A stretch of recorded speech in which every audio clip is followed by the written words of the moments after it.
Oke, kita sekarang masuk ke part 3. Nah, di part 3 ini kita akan belajar bagaimana RAM berkembang. Oke, sebelumnya gambaran besar dulu. Kenapa RAM perlu berkembang? Nah, sebelumnya kan kalian sudah belajar bahwa DRAM itu menyimpan data di kapasitor dan dipakai sebagai main memory. Masalahnya, seiring waktu, CPU tuh makin cepat. Tapi RAM lama tidak selalu bisa mengikuti kecepatannya. Akibatnya apa? Muncul masalah seperti CPU bekerja sangat cepat, sedangkan RAM lebih lambat. Nah, CPU jadi sering menunggu data dari RAM. Karena itulah, RAM terus dikembangkan. Nah, salah satu langkah penting dalam perkembangannya adalah munculnya SDRAM atau Synchronous Dynamic Random Access Memory. Oke, kenapa dia disebut sinkronus? Ya karena karakteristiknya sinkronus. Dia itu waktunya sesuai gitu, apa namanya, ya saat itu juga. Jadi karakteristik pertamanya, pertukaran data didasarkan pada sinyal clock eksternal tanpa wait state. Maksud dari sinyal clock eksternal itu apa? Maksudnya adalah proses pertukaran data antara RAM dan sistem dilakukan dengan mengikuti denyut waktu yang teratur, yaitu clock. Gini nih, analoginya kayak gini. Bayangkan nih, ada dua orang yang saling melempar bola. Kalau tidak ada irama yang jelas, bisa kacau. Kapan melemparnya, kapan menangkapnya, kapan bola siap. Nah, tapi kan kalau ada hitungan, misal 1, 2, 3 lempar, 1, 2, 3 tangkap. Nah, kan kalau kayak gitu jadi lebih rapi kan. Nah, terus apa maksudnya wait state? Nah, wait state itu kondisi ketika CPU harus dia menunggu karena data belum siap. Jadi, kalau dikatakan SDRAM bekerja lebih baik tanpa wait state, maksud sederhananya adalah akses data dibuat lebih teratur dan terprediksi, sehingga CPU tidak perlu menunggu secara tidak pasti seperti pada memori yang kurang sinkron. Itulah kenapa dia sinkronus DRAM. Seperti itu. Namun, bukan berarti CPU tidak pernah menunggu sama sekali. Tetapi ya maksud utamanya proses tunggunya lebih teratur, terjadwal dan bisa diprediksi. Terus karakteristik berikutnya adalah kecepatan sesuai dengan kecepatan prosesor atau bus memory. Dan yang ketiga, selama proses pencarian data, CPU dapat melakukan tugas lain. Sehingga tidak perlu menunggu karena CPU tahu kapan data sudah tersedia. Gitu. Oke, lanjut. Nah, ini contoh nih. Contoh eh, saat SDRAM sedang read timingnya. Oke, sini kita perlu tahu dulu CLK itu apa, komen itu apa, DQS itu apa. Oke, CLK itu sinyal clock. Kalau komen itu perintah yang diberikan ke memori. Kalau DQS itu jalur data keluaran. Terus di sini ada T0, T1, T2 seterusnya. Nah, itu adalah penanda waktu. Oke, jadi di sini ada burst length-nya 4. Itu maksudnya apa? Jumlah data yang dikirim berturut-turut setelah data pertama siap itu 4. Nah, dia di mana? Dia di sini. Nah, 2, 3, 4. Oke. Terus di sini juga ada cache latency. Itu maksudnya apa? Dia itu jumlah clock yang harus ditunggu sejak perintah baca diberikan sampai data pertama mulai keluar. Nah, pada contoh ini tuh perintah baca diberikan di T0. Nah, kemudian ada waktu tunggu di T1 dan T2. Nah, data baru pertama kali muncul kan di T3. Nah, itu. Maka cache latency-nya itu 2. Ini di sini. Ini gak dihitung ya, karena kan dia tuh baru mulai diberikan perintah gitu. Nah, apa yang terjadi di T0 ini? T0 itu memori diberikan perintah read gitu.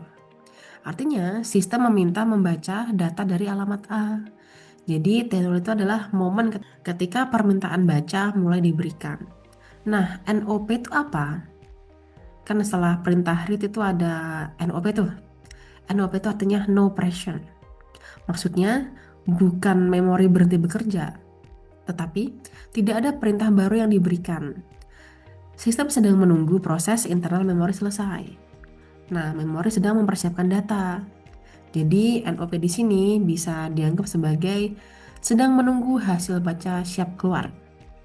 Gitu. Nah, ini kan ada burst lain tuh. Kenapa perlu burst? Ya, karena banyak data di memori sebenarnya dibaca secara berurutan. Misalnya nih, CPU butuh satu blok data, beberapa byte atau word berurutan, satu bagian instruksi program. Jadi, kalau setiap data harus meminta satu persatu, sistem jadi lambat. Maka SDRAM bisa mengirim beberapa data sekaligus secara berurutan setelah data pertama siap. Nah, itu kan SDRAM. Kemudian ada juga double data rate atau DDR SDRAM. Nah, itu konsepnya mirip seperti SDRAM, tapi dapat mengirim data 2 kali dalam satu clock, jadi lebih cepat. Oke, nah ini adalah evolusi DRAM modern. Kalau di slide sebelumnya, kita membahas unit terkecil, sel. Nah, kalau di slide ini, kita bahas bentuk fisiknya dalam satu modul. Oke, yang pertama, SDRAM. Dulu, RAM bekerja semaunya sendiri, tanpa menunggu perintah dari CPU. Nah, synchronized DRAM ini mengubah itu. Synchronized kan artinya RAM ini bekerja sesuai irama detak jantung komputer atau clock. Nah, RAM hanya akan mengirim data pada salah satu edge atau puncak dari sinyal detak tersebut. Hasilnya apa? Tidak ada waktu tunggu yang terbuang. Jadi CPU dan RAM bisa jadi lebih kompak. Oke. Terus kalau DDR SDRAM itu, jika SDRAM biasa hanya mengirim data di puncak sinyal atau rising edge, DDR mengirim data di puncak dan di lembah sinyal. Jadi dia double. Nah, DDR2 dan DDR3 mempunyai frekuensi yang lebih tinggi dan buffer lebih besar. Nah, kalau dia di sini nih ada DDR23. Coba lihat lekukannya nih atau notch di bagian bawah pin emasnya. Nih.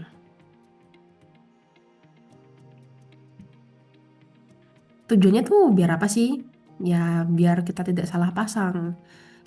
Kan kalian tidak akan bisa memasukkan RAM DDR3 ke slot DDR2 kan? Ya, karena lekukannya tidak pas. Inilah fitur keamanan fisik agar motherboard tidak rusak karena tegangan listriknya yang berbeda. Gitu. Terus yang ketiga itu SODIMM atau Small Outline Dual Inline Memory Module. Nah, pernahkah kalian memperhatikan kenapa RAM laptop itu lebih pendek daripada RAM di PC desktop? Ya kan? Ini lebih pendek kan? Nah, kalau DIMM atau Dual Inline Memory Module itu standar PC yang panjang. Kalau SODIMM itu versi diet, versi mini dari DIMM karena ukurannya lebih kecil. Ini ya sangat cocok untuk ruang terbatas di laptop. Oke, lanjut. Nah, ini. Oke. Kalau di slide sebelumnya kita melihat bentuk fisiknya. Sekarang kita masuk ke bagian yang lebih keren nih. Tapi sering bikin pusing. Nah, ini dia diagram timing DDR SDRAM. Diagram ini menjelaskan bagaimana data dibaca dari RAM secara sinkron berdasarkan detak jantung komputer atau clock. Oke, kita bedah satu-satu ya, agar mudah dipahami. Yang pertama ada clock. Clock itu irama pengatur waktu. Nah, ini perhatikan nih garis putus-putus vertikalnya. Yang ini. Segala sesuatu yang terjadi di bawah harus mengikuti irama naik atau rising edge atau turun atau falling edge dari clock ini. Jadi harus sesuai sama titik-titik ini ya. Yang kedua adalah ras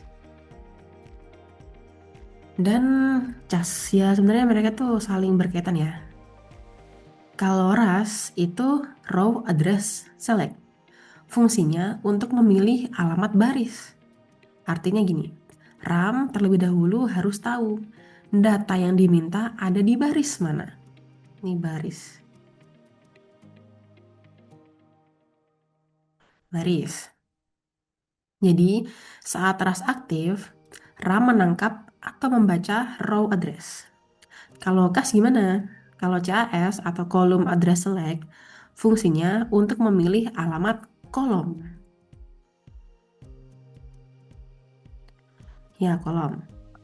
Nah, setelah baris diketahui, RAM juga perlu tahu tuh, di dalam baris itu, data yang diminta itu ada di kolom mana. Jadi, saat CAS aktif, RAM menangkap kolom address. Nah, ada jeda waktu antara RAS, dan CAS yang bisa disebut sebagai latency. Nah, ini kan, ini antara ini sama ini. Nah, ini latensinya berarti berapa? Tuh. Nah, kemudian ada address. Address itu jalur alamat. Jadi pada gambar ini terlihat bahwa alamat yang dipakai itu dua, yaitu untuk row dan untuk column. Oke, yang selanjutnya adalah sinyal DKey dan DKS. Nah, ini mereka juga saling terhubung. Disinilah letak perbedaan utama DDR dibanding SDRAM yang biasa tapi ya. Nah, DK itu jalur data. Nah, bisa kita lihat di sini tuh ada blok-blok bertuliskan valid data, sebagai macam. Dalam satu siklus clock penuh, satu gunung dan satu lembah, ada dua data yang dikirim. Ini nih, kan satu gunung, satu lembah, ada dua data. Nah, kalau di QS, data stroke, ini adalah sinyal pemberitahu. Setiap kali di QS berubah posisi, itu naik turun, itu adalah tanda bagi CPU untuk mengambil data di jalur Diki. Gitu. Nah, ini. Oke. Prinsip double data rate. Kalau di double ya, data dikirim pada saat sinyal naik dan saat sinyal turun. Itulah kenapa dalam gambar terlihat ada 4 data valid yang dikirim hanya dalam 2 siklus clock penuh. Itu ini.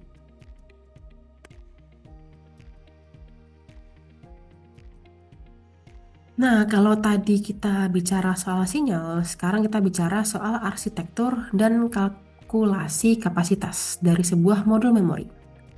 Di slide ini, kita membedah isi dari sebuah 256 MB DDR2 SODIMM. Oke, mari kita hitung bersama. Angka 256 itu bisa muncul dari kabel-kabel yang ada di diagram sebelah kiri. Nah, kalau row ini yang 13 itu bisa dilihat dari sini nih. Nah, kolomnya itu nih. Kalau banknya ini nih. Nah, gitu. Nah, kalau datanya di keep-innya 64 bit, dapat dari mana? Hitung aja ini. Ini. Nah, gimana cara ngitung kapasitas?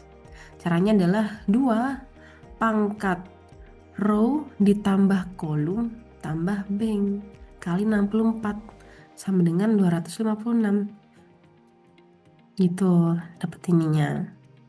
Nah, di sini kalian bisa lihat ada 4 blok besar, U1, U2, U3, U4. Nah, ini adalah kepingan chip fisik yang menempel di papan RAM. Masing-masing chip, misalnya nih U1, dia menangani sebagian dari jalur data DIKI 0 sampai DIKI 15. Nah, keempat chip ini bekerja secara paralel untuk membentuk satu kesatuan data 64 bit yang utuh. Gitu. Oke, kalau di slide ini menunjukkan arsitektur internal atau apa yang terjadi di dalam satu buah chip SDRAM. Sebenarnya ini just info only ya, tapi kalau mau belajar sangat amat boleh. Untuk sekarang saya jelaskan sekilas saja ya. Di sini paling nggak ada 5 poin lah ya. Nah, yang pertama itu address buffers. Jadi di sebelah kiri itu ada A0 sampai sekian. Itu adalah jalur alamat. Tugasnya buat apa? Untuk menerima nomor baris dan kolom dari CPU. Nah, terus di sini ada kotak refresh counter. Nah, ini nih. Ini yang tadi 1 sampai sekian. Refresh counter itu ya bentar. Ingat, DRAM itu pelupa. Jadi ada penghitung khusus yang tugasnya berkeliling memastikan data di setiap sel tidak menguap dengan cara mengisi ulang muatan listriknya secara berkala. Nah, di sini. Nah, kemudian ada saya anggaplah command decoder atau otak operasi. Nah, ini di bagian sini. Nah, di bagian ini ada CS, RAS, CAS, dan WE. Ini adalah pusat perintah. Command decoder. Dia itu membaca kombinasi sinyal-sinyal ini. Apakah CPU mau membaca atau read, menulis atau write, atau sekedar mengaktifkan baris tertentu. Nah, hasil terjemahannya dikirim ke kontrol sinyal generator untuk menggerakkan seluruh komponen lainnya. Nah, ini. Oke. Nah, kemudian ada juga memory bank. Nah, ini memory bank. Ada bank 0, 1, 2, 3. Nah, memori ini tidak dibuat satu blok besar, tapi dibagi menjadi 4 bank. Kenapa? Agar kita bisa melakukan pipeline. Sambil kita membaca data dari bank 0, kita bisa menyiapkan atau pre-charge bank 1. Ini yang membuat SDRAM jauh lebih cepat daripada DRAM model lama. Jadi kayak nyambi gitu. Oke, step bank punya row decoder untuk menyari baris dan kolom decoder untuk menyari kolom. Seperti itu. Ini ada kolom decoder, ini ada, pokoknya masing-masing punya. Nah, di bawah masing-masing bank ini ada sense amplifier, ya kan? Nah, muatan listrik di dalam sel di RAM itu sangat kecil, sehingga saat dibaca sinyalnya lemah sekali. Makanya sense amplifier itu bertugas memperkuat sinyal lemah yang tadi agar menjadi sinyal logika 0 atau 1 yang jelas agar bisa diproses lebih lanjut. Nah, habis itu di pintu keluar atau data I/O buffers di sini. Terakhir, data yang sudah ditemukan di bank akan dikirim ke data control circuitry dan keluar melalui DIKI 0 sampai DIKI 7. Nah, ini. Ya, karena jalurnya ada 8 dari 0 sampai 7 kan, berarti chip ini mengeluarkan data 8 bit atau 1 byte dalam sekali akses. Gitu. Ini juga ada info tambahan. Ini bisa kalian baca sendiri. Nah, sekarang ini juga just info only. Ini tentang struktur RDRAM. Saya jelaskan sekilas ya. Ini adalah pesaing besar DDR di masa lalu, yaitu RDRAM. Nah, jika DDR fokus pada pengiriman data yang 2 kali lipat dalam 1 detak, kalau RDRAM ini menggunakan pendekatan yang benar-benar berbeda, yaitu desain bus berkecepatan tinggi.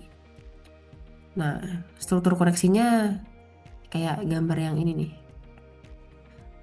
Coba lihat bagaimana chip-chip memori RD RAM 1, 2 sampai N ini saling terhubung. Mereka tidak terhubung secara paralel seperti RAM biasa, tapi dalam sebuah jalur seri atau bus data yang sangat cepat. Di sana ada controller, bus data, terminator. Kalau controller itu bertindak sebagai otak yang mengelola aliran data. Kalau bus data, dia itu 8:0 itu jalurnya lebih sempit karena hanya 18 bit, tapi bekerja pada frekuensi yang sangat tinggi. Kemudian terminator atau apa di sini vterm ini tuh yang bikin unik karena di ujung jalur bus ada terminator. Jika ada slot RAM yang kosong di komputer RD-RAM, kalian harus memasang modul kosong si RIMM agar sirkuitnya tidak terputus. Nah, dari tabel ini mana yang paling cepat? Coba lihat. Di sini dapat dilihat kalau RD-RAM menang telak dalam hal kecepatan clock 600 MHz dan transfer rate 4,8 giga per sekon. Ini ngebut banget dibandingkan DDR pada masanya. Nah, tapi kenapa kok sekarang kita pakai DDR bukan RD-RAM? Ya, meskipun di tabel ini RD-RAM terlihat sangat gacor, tapi ya ada alasan kenapa teknologi ini akhirnya kalah di pasar. Yang pertama, harga. Lisensi RAM bus sangat mahal, membuat harga RAM ini berkali-kali lipat dari DDR.